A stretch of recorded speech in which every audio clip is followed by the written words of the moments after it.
This is my latest book, The Greatest Liar on Earth.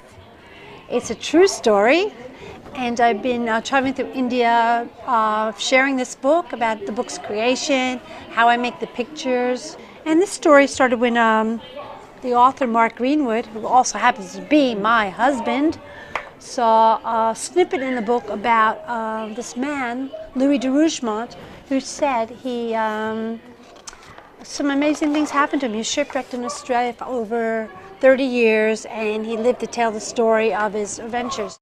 Ideas can come from anywhere. Sometimes it's you get ideas from another book. Sometimes it's something you hear about, something you've seen maybe in a TV documentary, and something just from your imagination, from a dream you had. Now, when I create a book, I need the story first before I can do any pictures.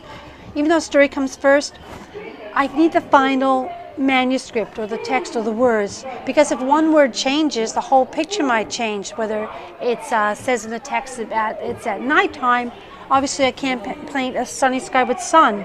So I need the final manuscript. Then I have to take those words and start my own research, gathering up pictures, maybe going to museums, talking to people of what I'm going to draw. Luckily, when I do a book like The Greatest Liar on Earth, my husband's the author. He's already done the research for the words, and he just comes down to my studio with boxes of the research. And I can just take that research and then do what I call thumbnails. Tiny little sketches of where the words are going to go and where the pictures are going to go. Most picture books are 32 pages. It's the cheapest way to make a picture book. So I have to take the story and figure out what words are going to be on what page in 32 pages. So I do thumbnails, little pictures, what's going to fit in a 32-page book. Then I take those little thumbnails and I see which one's going to work the best. So for each picture I might do 3 or 4 different pictures of it from different angles. Should I do a close-up in that scene? Should I do something from far away? Perhaps I need to put in all the characters, or maybe just the one who's speaking. So I pick which one I like and I put them into a book called The Dummy. And this is what the publisher looks at. They want to see where I decide to put the words, where I decide to put the pictures. The design's really important because I have to make sure in my design that nothing's going to form in the gutter, in the middle of the book. The gutter right here. If I would have put Louis de Rougemont in the gutter, he'd be missing half his eyeball or something. So I have to design it also to leave a nice light space where the words are going to go. And all this I could show in my dummy. Little words squished into a corner doesn't look really good. And the publisher wants to make sure also the words are on a light background so they're really easy to see.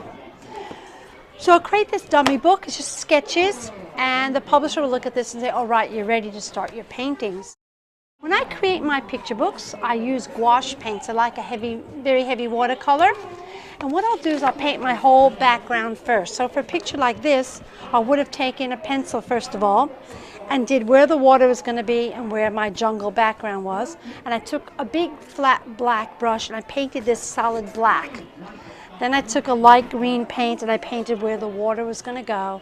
And then with a pencil, looking at my dummy, my rough sketches, I've already done all my research on crocodiles or whatever else was going to be in the picture.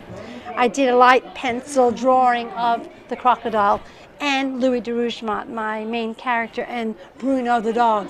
And then I took the same paints and on top, I painted on top of the layer. So I would have painted a brown crocodile, skin color on Louis de Rougemont.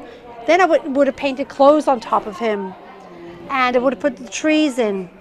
And then once that was dry, I would have taken a small brush, like a little baby brush, and with that little baby brush, my little details, like all the little bits of grass and trees and flowers, eyeballs, lines on the crocodile's back.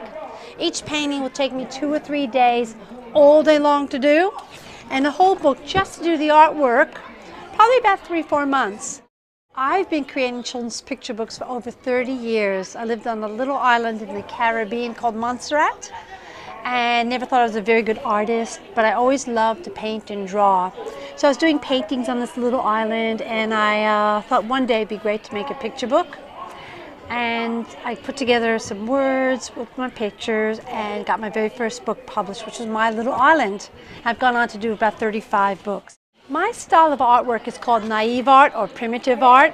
It's a style that children normally do naturally. I never went to art school. I had no formal art training. I was living on a little island in the Caribbean called Montserrat, and it was on this island I started the painting pictures, as I mentioned before, and I started painting pictures like this of the people who live there, and some of the things they'd be doing there, the houses they lived in, the music they played. In fact, this is the very first book here, My Little Island, the town square where they lived. And someone said to me, those pictures would be really appealing for children. And I was really surprised. I didn't think naive art was a legitimate art form. And I said, yes, this is very famous art. There's French naive painters, there's Yugoslavian naive painters. And then I started exhibiting galleries around the world. I have exhibitions of this artwork. But yes, it's called naive art.